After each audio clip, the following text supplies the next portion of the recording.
So many people here. So my name is Bante Akaliko. I use he, him pronouns, and I'm the founder of Rainbodhi. It's good to see that there's so many people from all over the world here. One of the things that we do in Australia is we like to begin our events with an acknowledgement of country.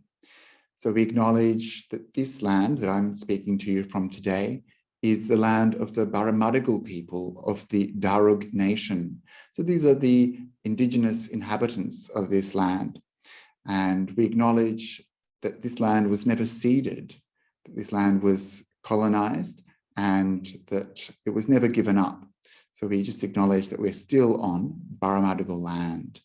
And we like to pay our respects to their elders, past, present, and emerging. And I extend that respect to any First Nations people who are joining us today.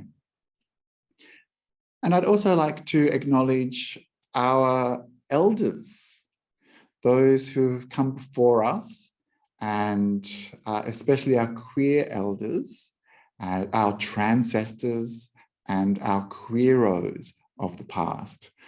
Because this is, of course, a Rainbodhi event, Rainbodhi LGBTQIA plus Buddhist community. We're a spiritual friendship group for our Rainbow Buddhists.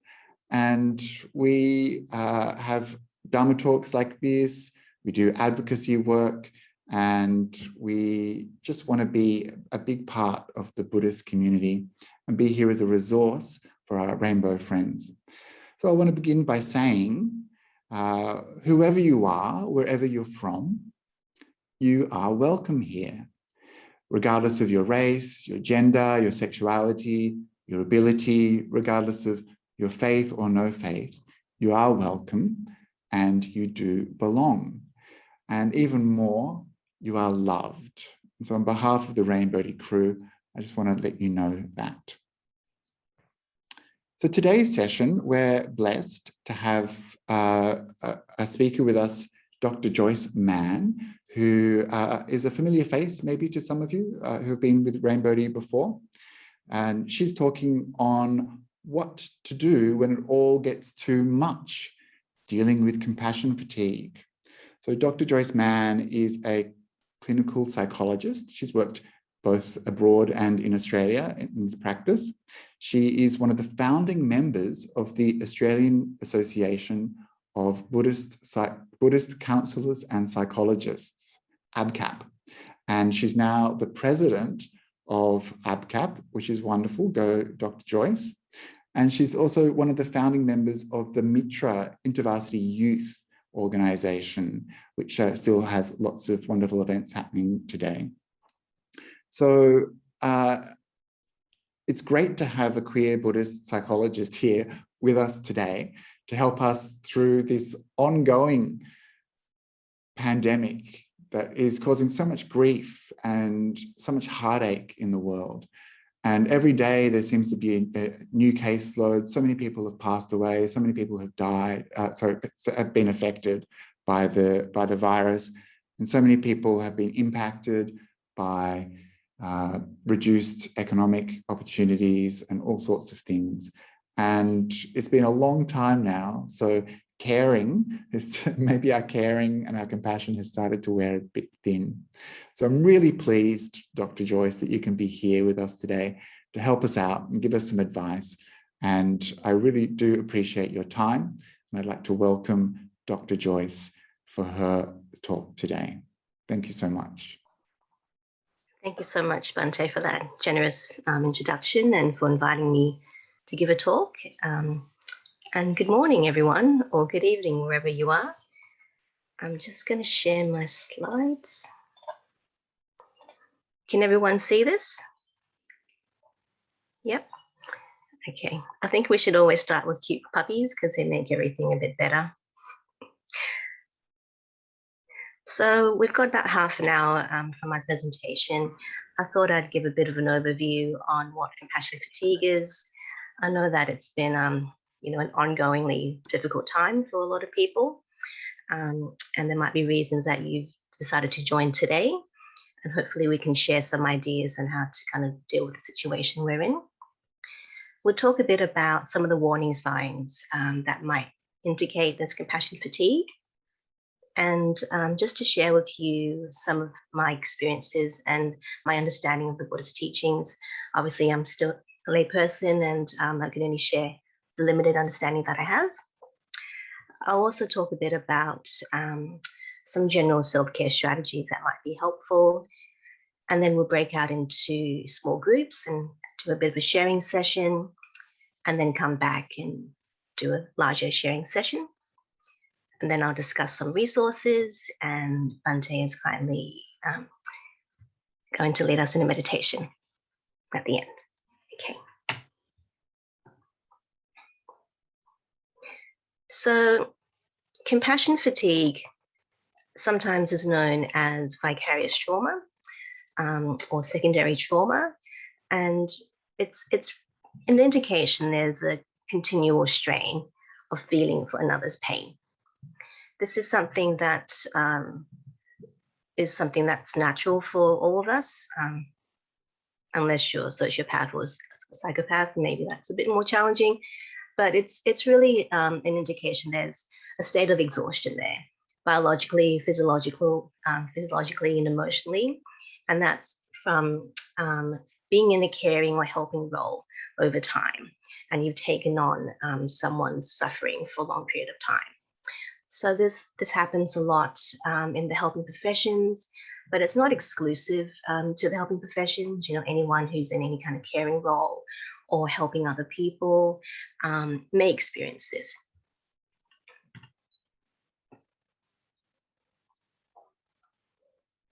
So this beautiful comic here kind of helps to depict just the burdens that we carry, whether it's our own burdens or other people's burdens, and this kind of need to keep holding on to it.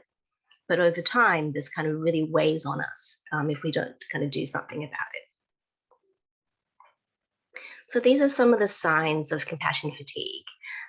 Obviously, it's no one thing is going to indicate that, but it's about a collection of these signals that might indicate there's something going on there. So obviously, trouble sleeping is a big one. You know, when we feel troubled, we're going to have more difficulty sleeping or have better quality of sleep.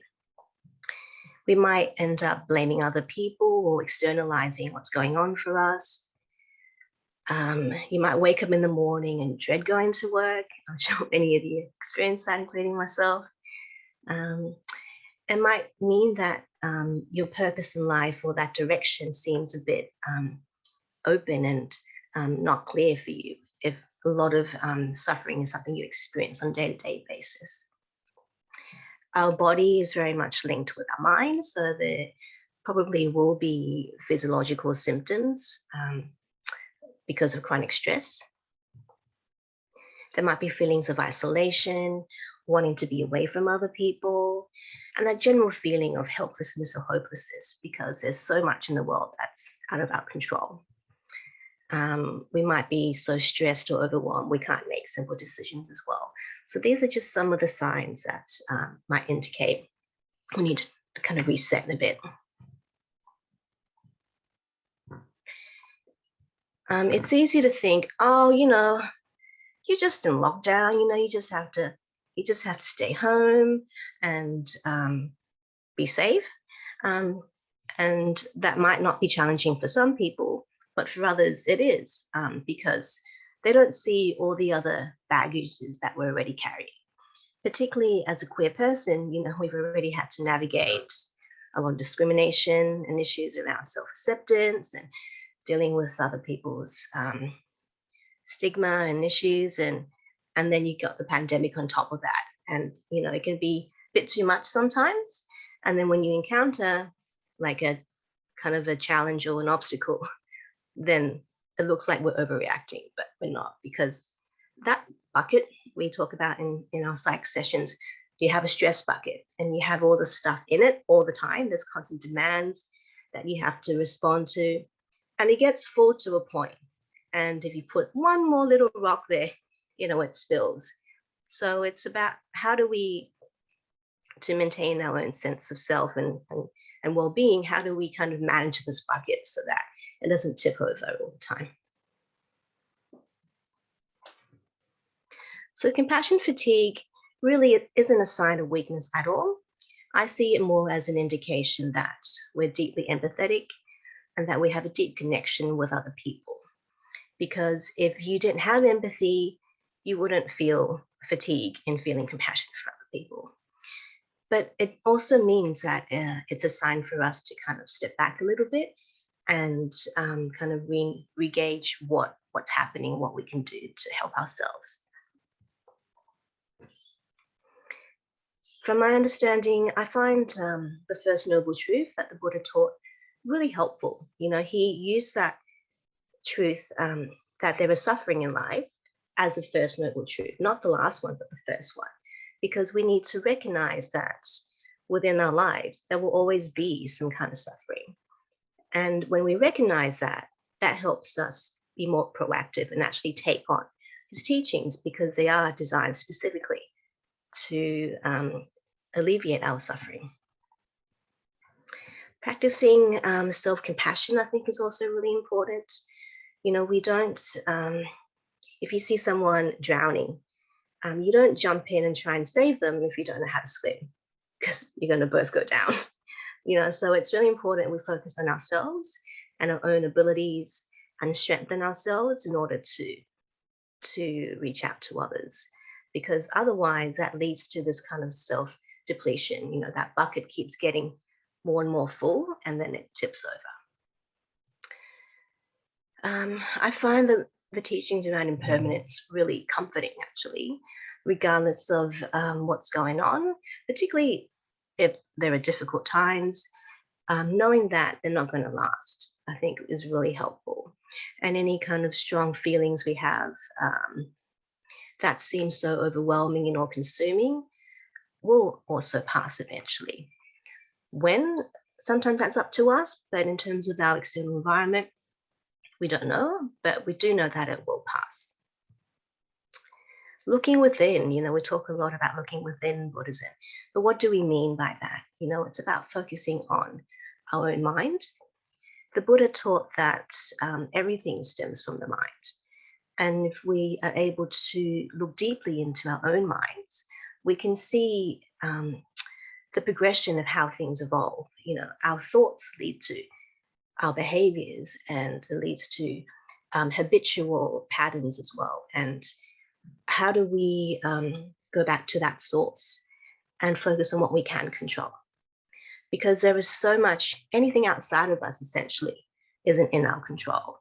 And what is in our control is how we think, how we feel, how we respond to the world, how we relate to the world. You know, these are the things that we can control. So the 4 Measurable Minds is a great practice that you can either do through meditation practice, cultivating these particular states of mind, or through your actions. So briefly speaking, metta, loving kindness, is really deeply understanding that love is something that goes beyond family or close friends or romantic partners. It's be able to see that all sentient beings are interrelated to you and all have the capacity to reach Buddhahood.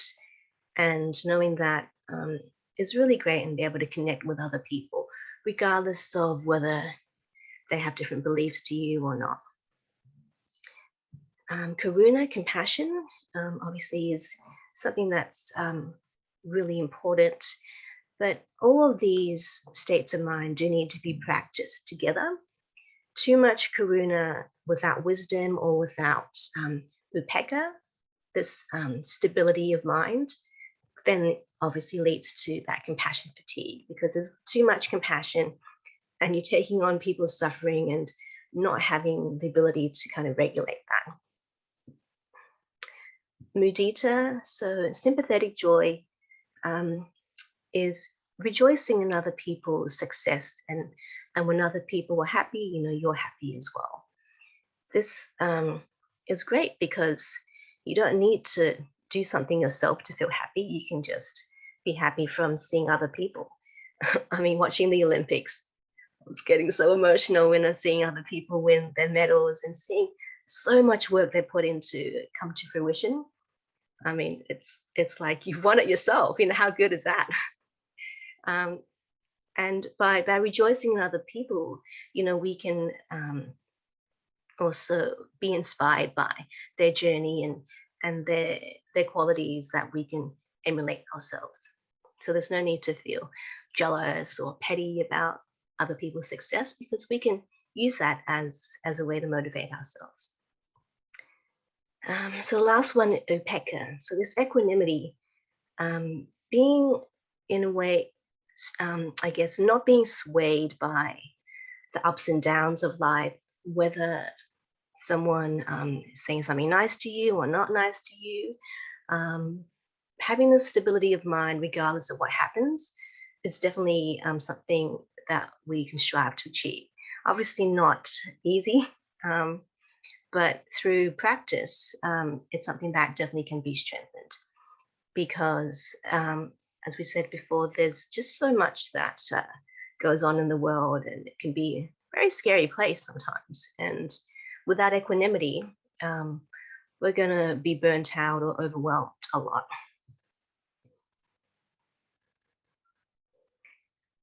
This beautiful comic kind of depicts just our tendency to look at the bad. Our brains are kind of biased that way. In psych sessions with parents, often, you know, it's easy for them to point out when their child's misbehaving or being naughty or whatever. But I try and get them to see when they're doing well and being appropriate and all the strengths that they have as well, because sometimes we forget. And so it's also about making a habit to find the good every day, because there's plenty there. But we have to sometimes, might be harder for us on some days to see that.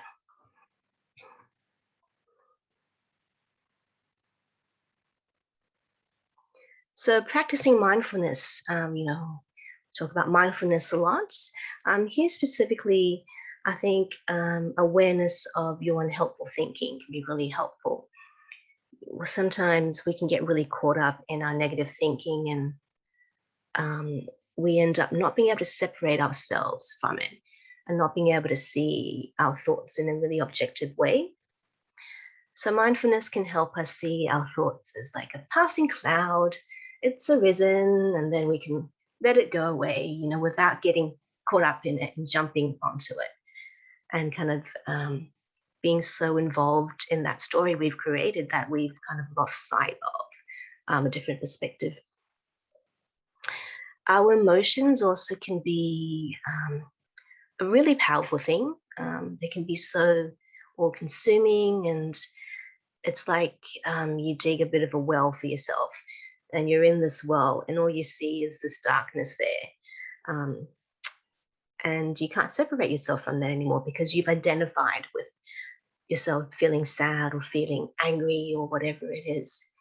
But mindfulness helps us to kind of look up and say, oh, there's a path out of this well. I just have to get a rope and get out of it. And it allows us to have more control of how we choose to respond. Our physiological responses to stress is important to be mindful of as well. We know about the flight and fight response that happens when we perceive stress. So, you know, this sympathetic response gets activated in our bodies, where, you know, there are a lot of stuff happens where we might feel breathless or have our heart palpitate or get sweaty. You know, all these are signs of our body priming us to respond to stress. But over time, you know, chronic stress does have long-term impacts on our body as well. And it's important to pay attention to what your body's trying to tell you. You know, is it saying, I think you should probably go to bed, you know, have adequate sleep tonight, or maybe stop eating so much junk food, or maybe drink some water, or maybe stop watching YouTube for 5 hours. What is it your body's trying to tell you to help you kind of maintain that state of homeostasis? Cultivating awareness of our mental habits. We all have our own mental habits, and sometimes it's good to think about, what's the first thing you think about when you get up in the morning? What's the first thing you think about, the last thing you think about when you go to bed? What do you think about when your mind is idle, when it's not engaged in or attending to anything in particular? How do we respond when someone says something mean or insults us, something like that? So, our mental habits, like any habits, they form neural pathways in our brain. And the more they get repeated, the more they get strengthened. So, we have the power to kind of change our mental habits so that we create mental pathways that are leading to more helpful feelings or more helpful states of mind. Seeking a different perspective, I think, is always great. My good friend, Venerable Jing Yun, reminds me one thing that can help when I'm kind of stuck in this situation or this issue that I'm struggling with is to kind of imagine I'm having an out-of-body experience, and I've kind of floated up in the air, really up high, and looking back down on myself, to be able to see myself and the problems that I'm dealing with from a different perspective. And that helps me just go, yeah, you're getting so caught up in something that's really not that big an issue. And I'm able just to laugh it off or realize it's not as big as it seemed. The Buddha taught what happened in the past has gone. Why worry? What's in the future is yet to happen. Why worry? So all we can do is focus on the present moment. Despite maybe our habits to try and look back at what happened and reminisce good times or whatever it is, or worry about the future, we don't have control of that. So we can only focus on the here and now. Some general self-care strategies. I think it's just really important to take some time to focus on some of those basic things. We can get caught up in this pattern that we forget maybe to eat adequately, to get some exercise every day, to make sure we eat nutritious meals. These are all some basic things that help us all the time. And when we neglect these needs over time, this has an impact on our body as well. Particularly if you're working from home, I think setting some strict boundaries around your work is really important, because you don't have that physical space to leave to come home, So, I'm working and sleeping in the same room, so for me, I set clear boundaries around what time I start work and what time I finish. Back in the UK, my friends, we have our own WhatsApp group, but we set up a separate group that was focused on anything to do with the pandemic, whether it was about vaccines or new lockdown rules or whatever it was, so that when you needed information or you needed to vent or whatever, you could go to that particular group, and then you could mute it or opt out whenever you needed to, but come back if you needed to engage in that. So that was really great in creating that boundary, because sometimes you're just getting by. You don't need to be talking about things that are going to be triggering. Same goes with news. News is meant to be sensationalized, and 90% is reporting bad news, So is it something that you feel you want to be exposed to if you're feeling particularly vulnerable? Do you need to be knowing what the cases are every day? Maybe you don't. Maybe there's another time or avenue you can access that information. Social media as well, I think, can be a good and a bad thing. It's how you use it.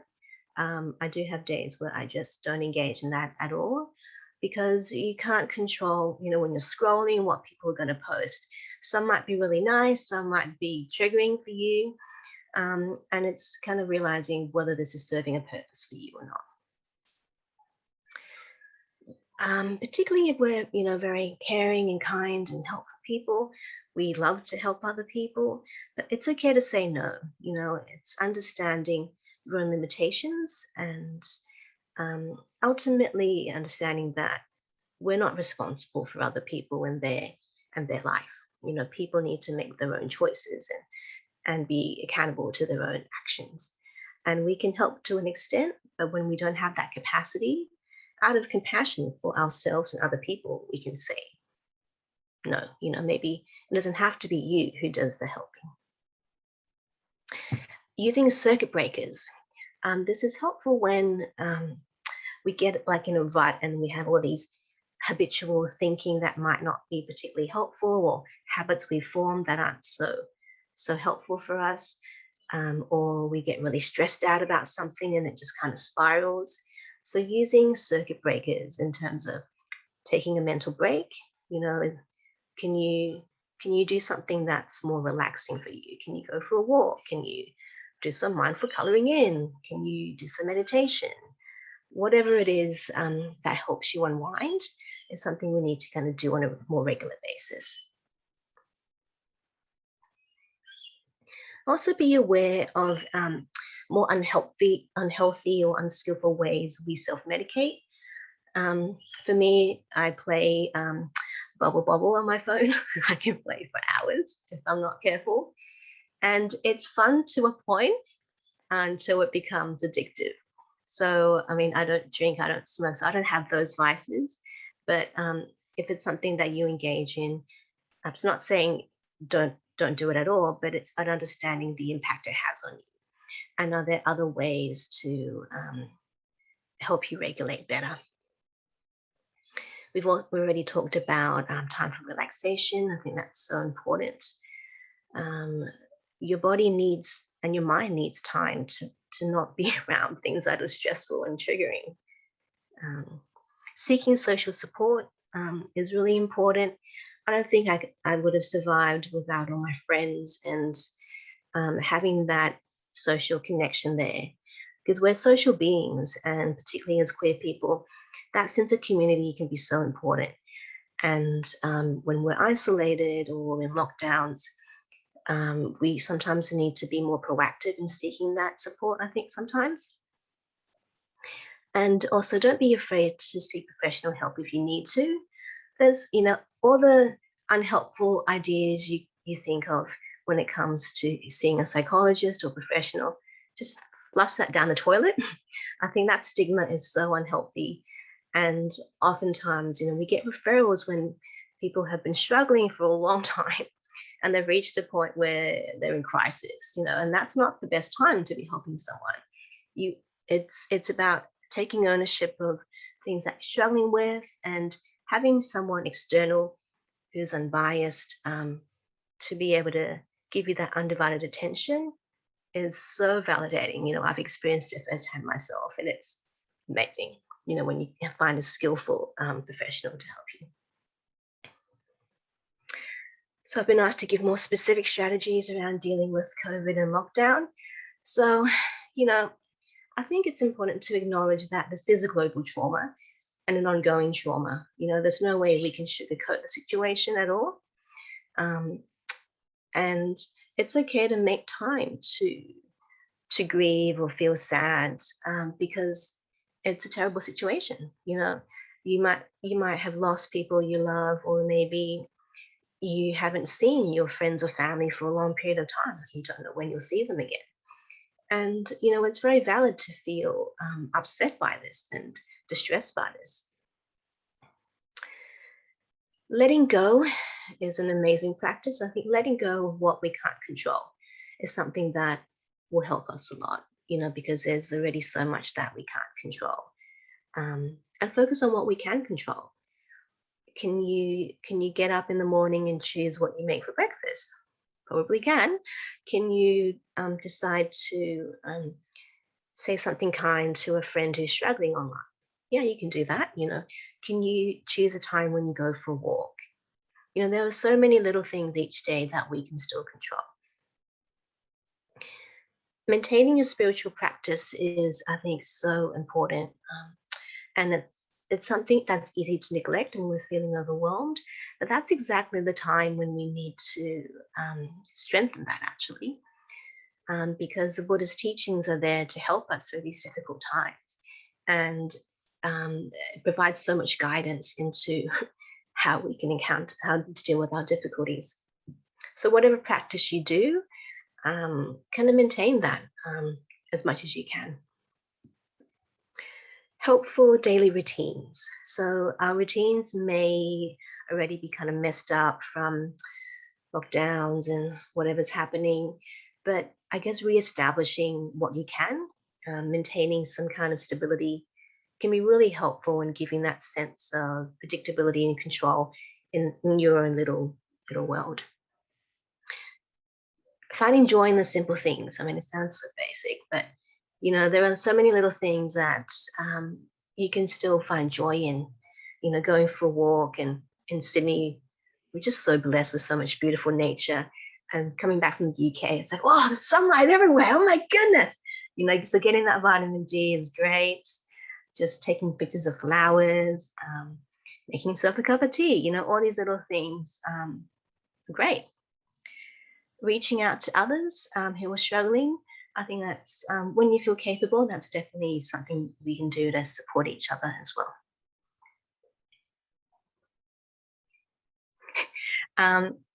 You know, sometimes we might get caught up in expectations of, oh, well, I'm in lockdown and have all the spare time. I should be doing something profound and creative. And, you know, why haven't I crocheted 3 blankets yet?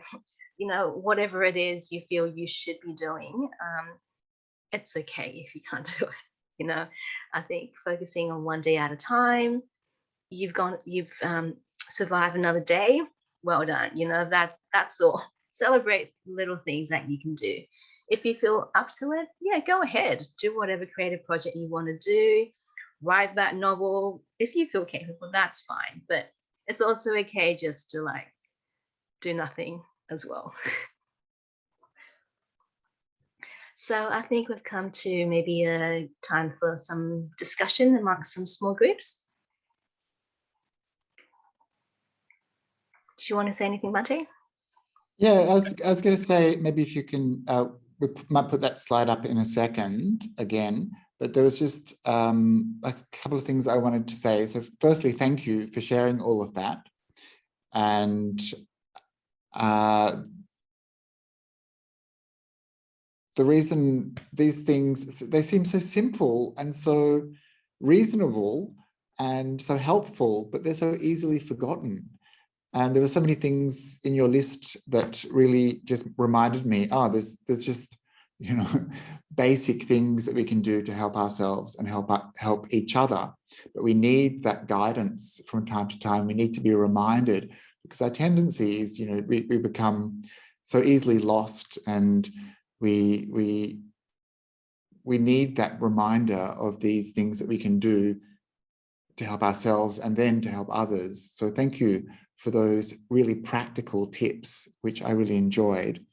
I just wanted to mention there's a question in the chat, which I think we should go to before we go to the groups. And that's from Khalil, who says, some people don't know what no means. So how do you deal with those people who don't understand no?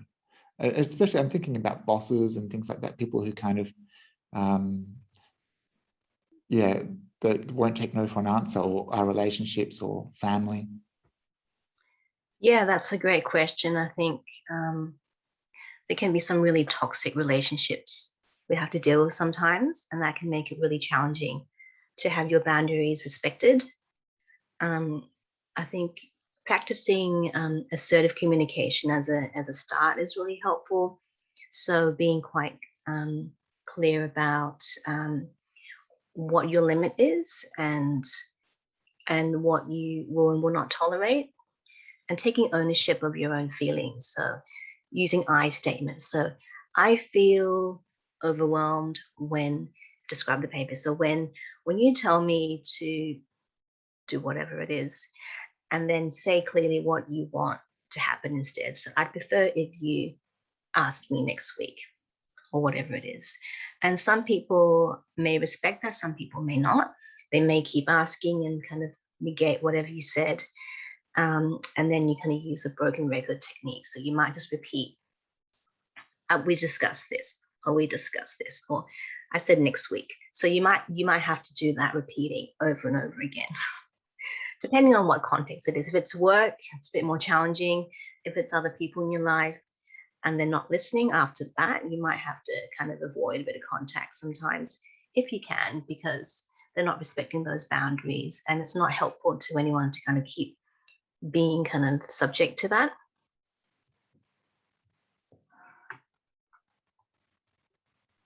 Yes, thank you so much, Dr. Joyce. So we are going to go into some breakout sessions now just for 15 minutes. And so this is our chance to connect with our community. So we're people from all over the world with many different genders and sexualities. And this is an opportunity for us to say hi, to remind ourselves that we're not alone, and to be with our people. So Joyce has given us a question to help focus us. And so this is sometimes useful so that we have something to talk about. Maybe it can be a bit awkward when we start to go into these breakout sessions. Some people are a bit more introverted, some people are a bit more extroverted. So we'll try to find a balance. So not talking too much and maybe coming forward if that's even a little bit uncomfortable. You don't have to answer the question. You can talk about other things too, whatever's in your mind, but the question's there as a kind of guide. And so I just repeat the question and we'll push it into the breakout room chats as well. So Joyce has asked us to think about, what do you do that helps you recharge or prevent burnout? So what do you do that helps prevent burnout and recharge? So this is like a really good opportunity to do this crowdsourced sharing of some good tips that might help each other.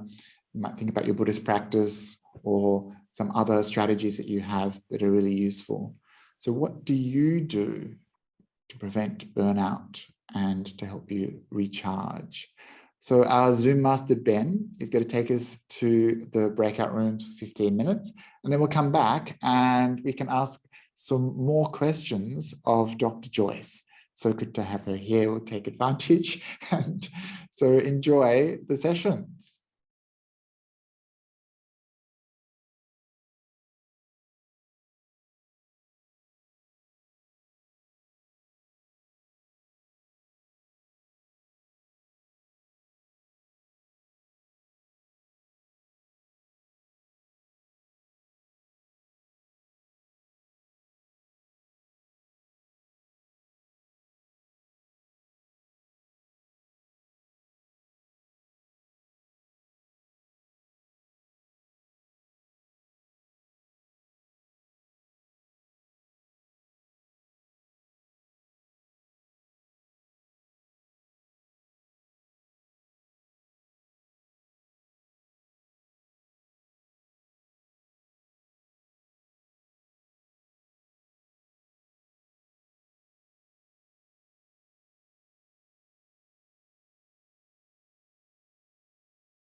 So people are coming back from the breakout rooms, dripping in, I think.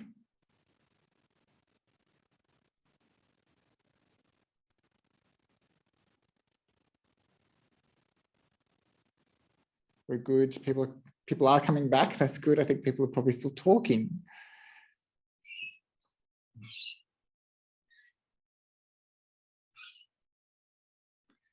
So I hope that those breakout sessions were useful and beneficial to you.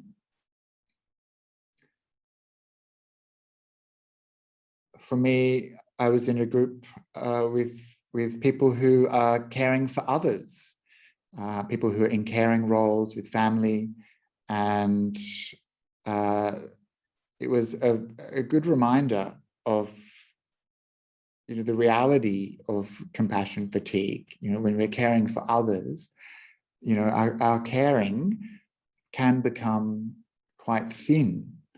We can feel worn out when caring for others.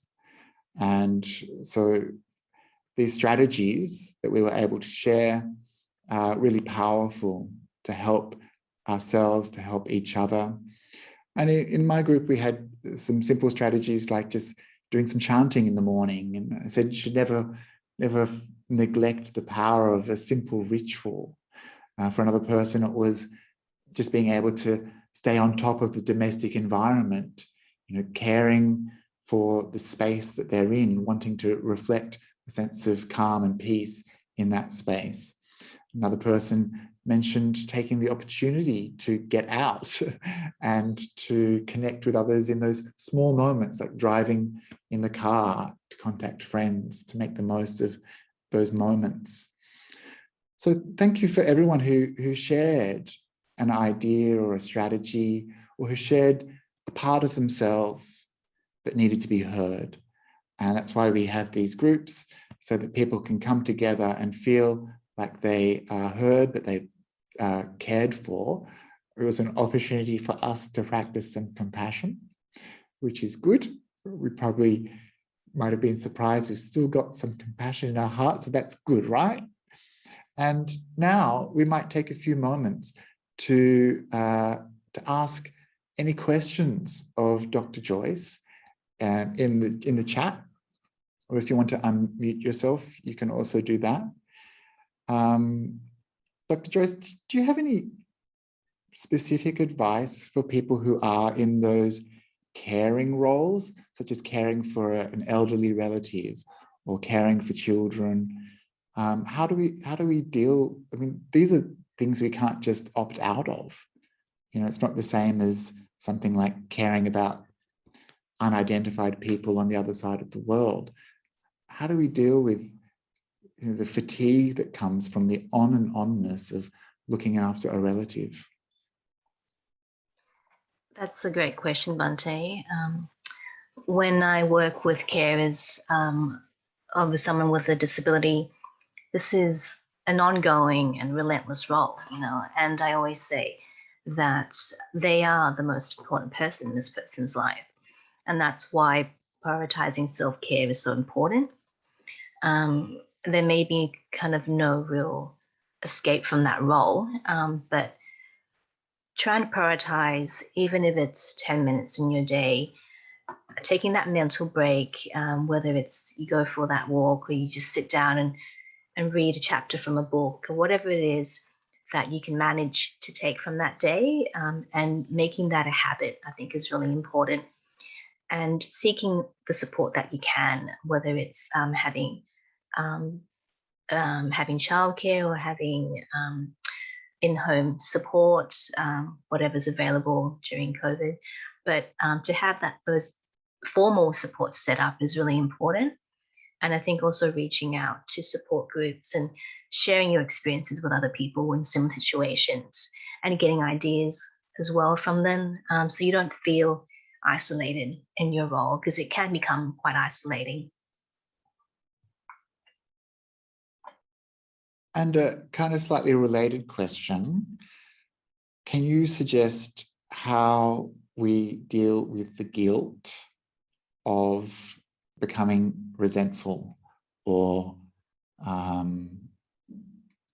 angry or bitter when we have to care for someone.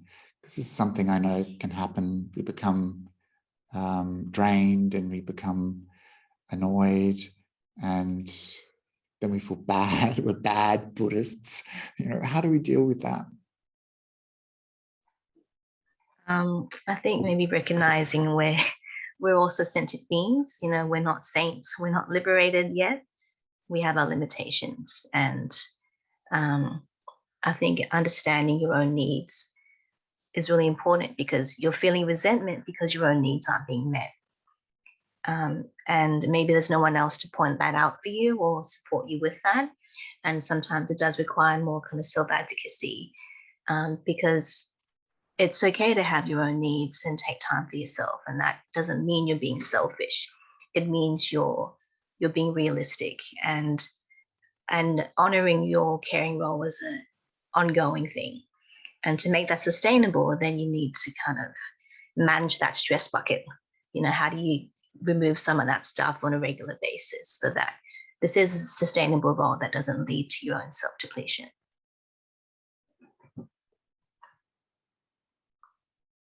Thank you, Dr. Joyce. There's a question. How do you deal with parents? There's more than that. How do you deal with parents who are not acknowledging their mental health issues and not being able to really help them get better mentally or physically? Yeah, I mean, that is so challenging. I work with parents all the time, and say if I'm working with a child who's quite anxious, more often than not, there will be at least one parent who's also quite anxious, who's kind of been shaping how to respond to the world for this child. And I guess it has to be done in a kind of sensitive and skillful way. I use a lot of humor to kind of help someone build more insight in themselves. Yeah, I think, from your assessment, when you share information about your assessment, then I kind of explain in context how your child's behaviors have come about. And some might have come from, a bit of role modeling or through over reassurance or whatever it is. And it is quite common for parents some parents to kind of blame their child and say, yep, you're the psychologist, you fix my child, and they'll come back fine, and we have to explain that's not how it works. It's about working together, particularly with children. We need parents to be on board to take on the strategies that we introduce so that it becomes a long-term thing. You're only there for however many sessions, and then you're not there anymore. So it's an understanding for parents that you're the ones who are going to be the agents of change ongoingly. So getting on the same page and understanding why you're doing these new strategies or whatever it is, and understanding the cause is really important. I don't think parents get to reflect a lot on themselves as well. So asking those questions, helping them see their pattern of behavior or how they respond. Some of these strategies also work for parents, introducing mindfulness strategies, introducing some relaxation strategies, so that they feel more equipped with their parenting role, because it can become very overwhelming, and then you kind of lose that ability to self-reflect sometimes. Sure. Yeah, very good. We have a message here from Raquel. It says they work in a hospital and everyone, capital letters, everyone is burnt out and just done with it all. Yeah, I totally understand. And thank you. Thank you so much for your work. How do I deal with the constant negativity and complaining from workers around them? Yeah, I can't imagine being a frontline worker right now and how challenging that is. And I put my hat off to you. I think it's a really difficult space to be in. I'll share some resources at the end. Some were developed by nurses to look specifically at compassion fatigue and burnout, and there were strategies there for that. I think it's relentless if that's what you're faced on a day-to-day basis at work, you know, being around a lot of suffering, very confronting situations, and that will inevitably have a real effect on your mental health. So when you can, I think taking that time out. In psychology, I do a lot of debriefing as well, and supervision. That is so critical. I've burnt out many times when I just started off because there's all these unrealistic expectations of what my role is. James, do you mind just muting? Yeah, and yeah, it's challenging. So I think adopting some of those strategies we've talked about, having that space between work and not taking that home. You don't get paid once you're home to be thinking about work, so don't think about it. I asked a colleague, how does she, very experienced speech pathologist, you know, how do you switch off when you go home? And she says, when I switch off my work computer, that's when I switch off. When I come back to work, I turn it on, and that's when I'm back in my work mode. So that's something she's established as a routine for her. So it may be that you need to establish some other routine. You know, do you change out of your work clothes as soon as you get home? Do you, you know, there's got to be some kind of transition. And maybe you have a rule that you just don't talk about work when you come home, or maybe only for a certain period of time, and then you stop talking about it. Yeah, good advice, Dr. Joyce. And I think, again, just the power of little rituals, like people who can't separate that work and life, personality, sometimes even just going for a walk around the block, or as you say, changing clothes, or we probably learn a lot from psychologists or social workers who have to take on a lot, you know, of other people's suffering. And of course, the tendency is that we care for others. We want them to be well, we want them to be happy, but there's just a limit to how much we can do. And in the contemporary world, of course, we are being bombarded 24/7 with, you know, images of suffering, and there's just a limit to our capacity. So we're going to move on. Thank you, Dr. Joyce. We're going to do a little meditation now. We'll come back to Dr. Joyce in a bit. But this is our opportunity to actually practice some skillful means, developing compassion. So as Dr. Joyce mentioned in her talk, compassion is one of the 4 immeasurables, one of the 4 boundless mind states. So in a way, there's an infinite amount of compassion in the universe. There's an infinite amount of capacity of compassion within us. It's just that sometimes we can't access it. It's covered up, or we're just physically tired, exhausted, or there's some anger or some resentment in our mind that blocks it. And so through the practice of meditation, what we're doing is developing a mind state in the same way that we develop a muscle when we're working out. We need to gradually and gently increase our capacity for this mind, increase the access we have to it, so that it naturally arises, naturally comes out, and becomes more steady, more stable, more rich, and more powerful. And so this is what we can do through this practice of developing these mind states.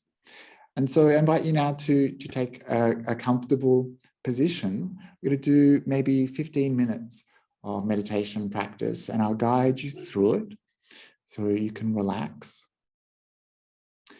So just making sure that however you're sitting, you feel good. We all have so much suffering in our lives, so much difficulty, so many problems. It can be overwhelming. So at least for our practice, we can make sure in this moment that we're comfortable and at ease. We want to let go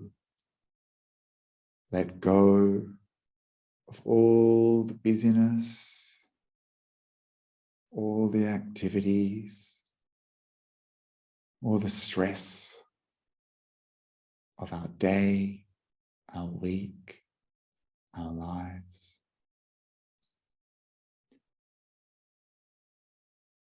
Just gently releasing the past, letting it go, leaving it where it belongs, in the past.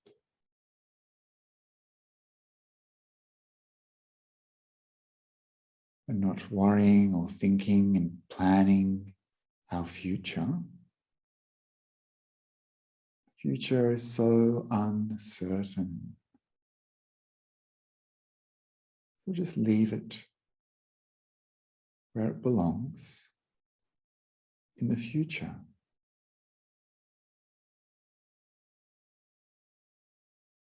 So instead, we be here, now, in this present moment.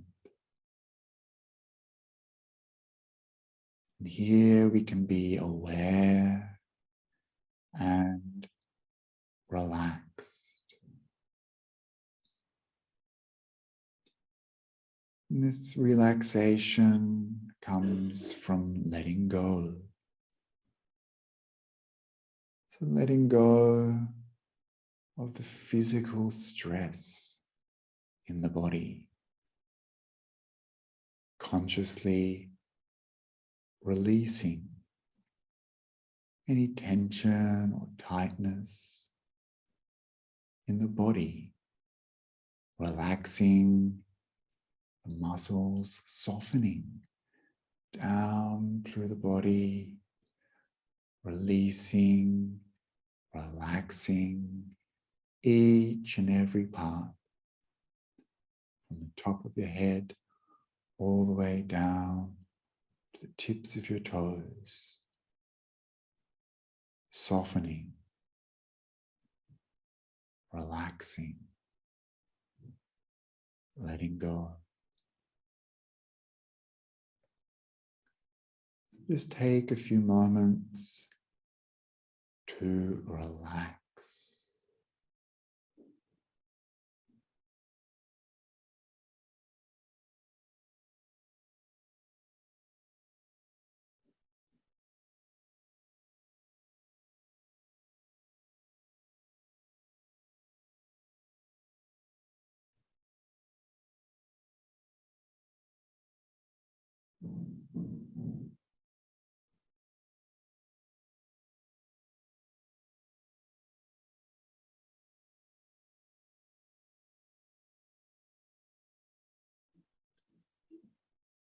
It feels so good to relax,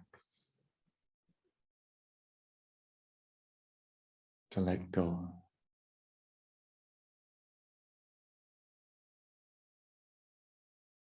And we can see where previously there was tightness, tension. Now there is comfort, a sense of ease.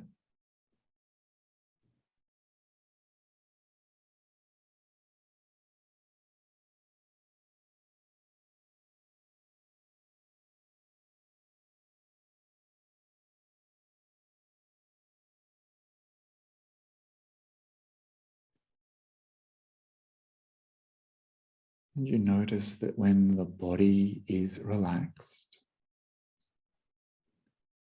the mind all by itself, becoming peaceful,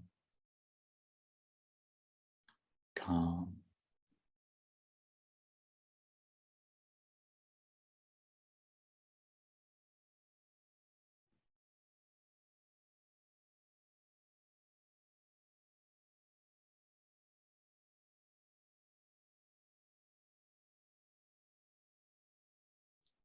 And so we'll use this relaxed body, this calm, quiet, peaceful mind to develop some compassion.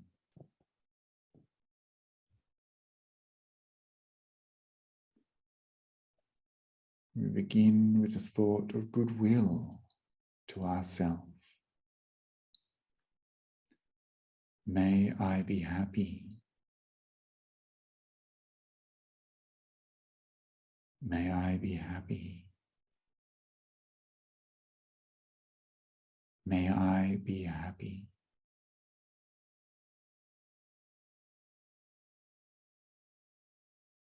This feeling, this thought, believe it.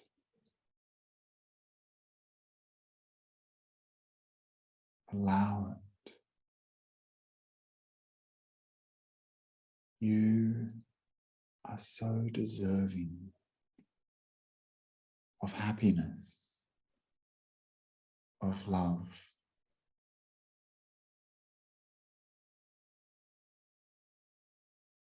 May I be happy.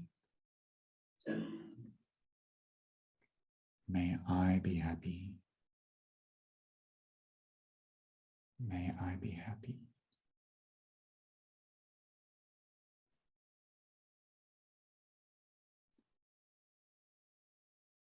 Saying these words to yourself steadily, surely.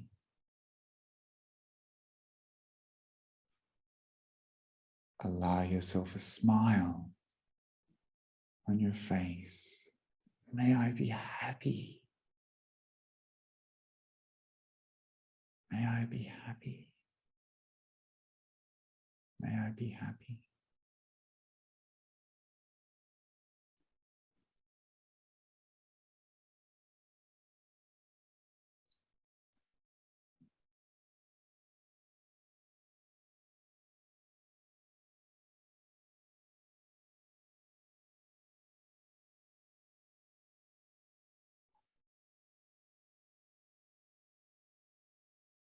Maybe you notice a feeling associated with this thought, these words, feeling of softness, of kindness, feeling of love that wells up in the mind and soaks into the body, drenching the mind, the body with kindness, with love, a soft, velvety happiness.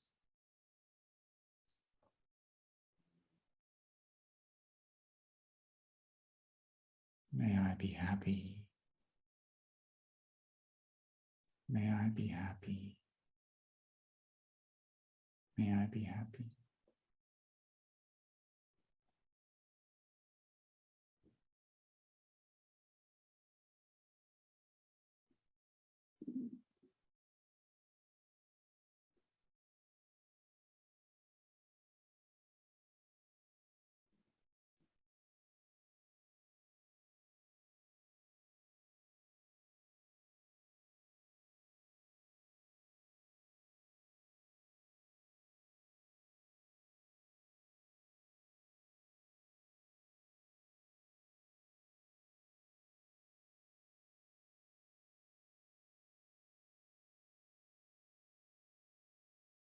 So this is love for ourselves.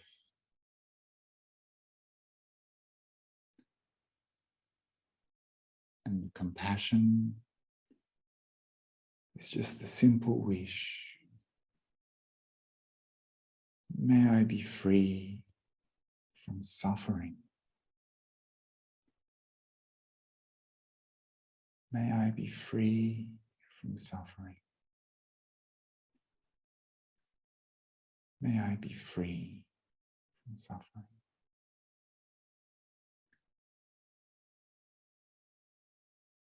simple wish.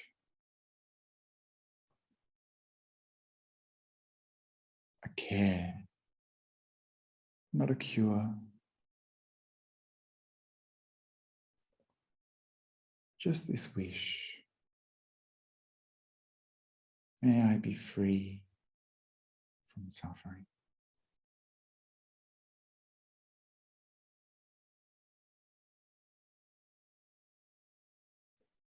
Imagining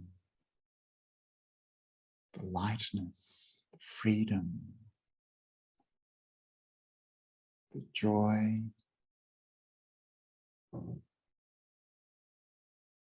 if only I could be free from suffering.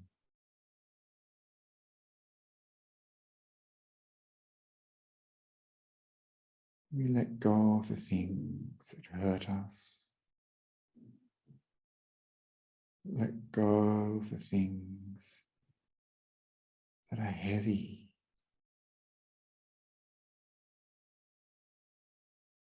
Allowing ourselves in this moment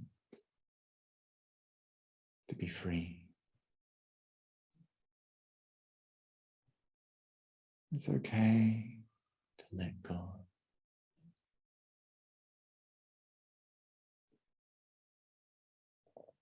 It's okay to let go.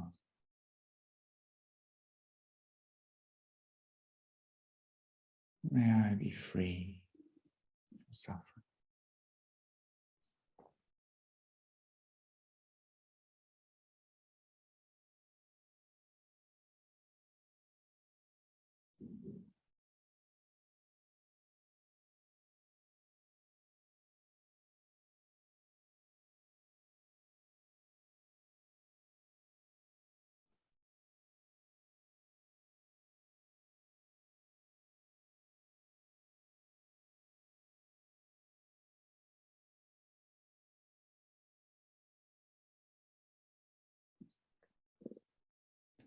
And just like me,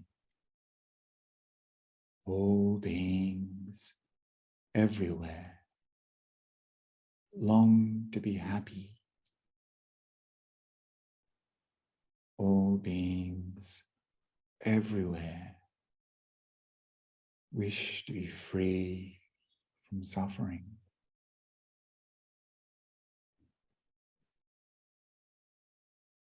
May they be happy. May they be happy. May they be happy.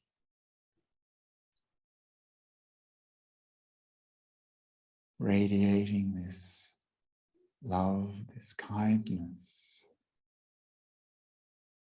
ever outwards.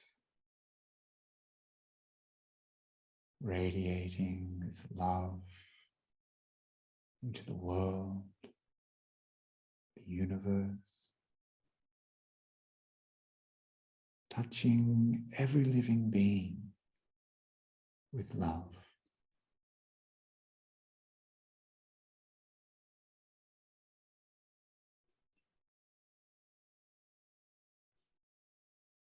And from our seat here,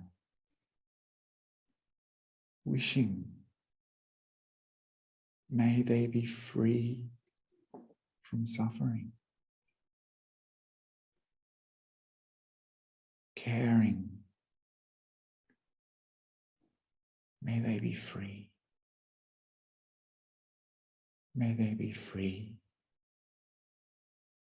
May they be free from suffering.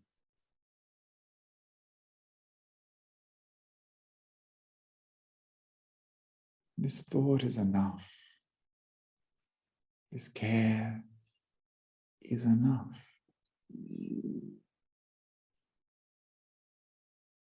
Our compassion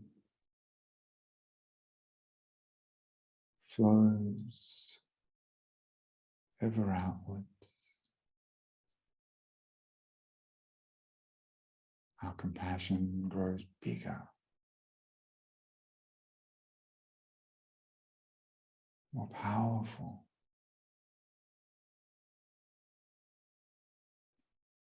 This compassion is vast.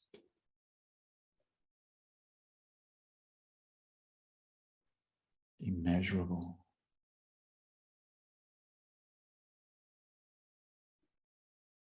This compassion is infinite.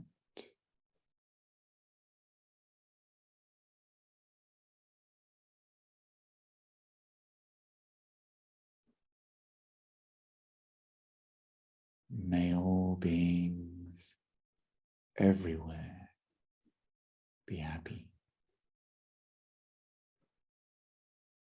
May all beings everywhere be free from suffering.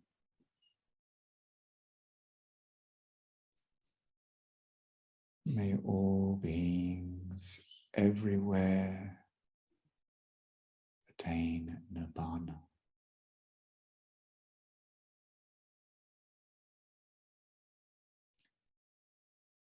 So drawing the mind back to the body here, now.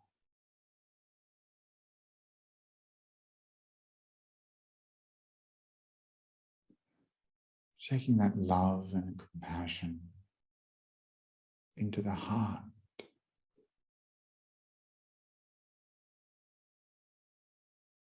Letting it go gently.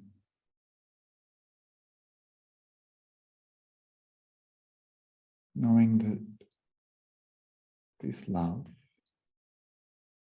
this compassion is always there, deep down inside. Whenever you need it, it is there. Sometimes small, sometimes vast. It's always there.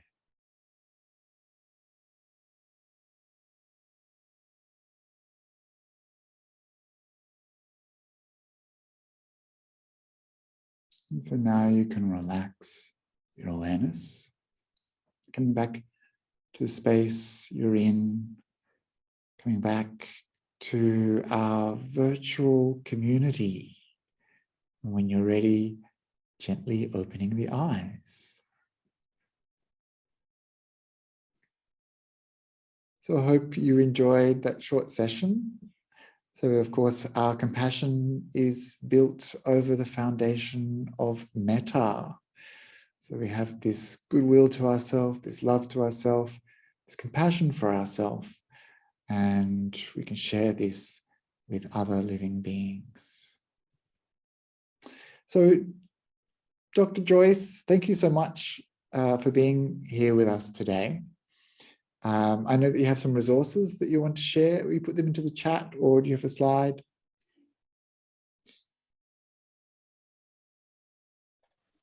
Can everyone see the slides? Yes. Okay. So I just have here a link to a self-test, if that's something you want to do.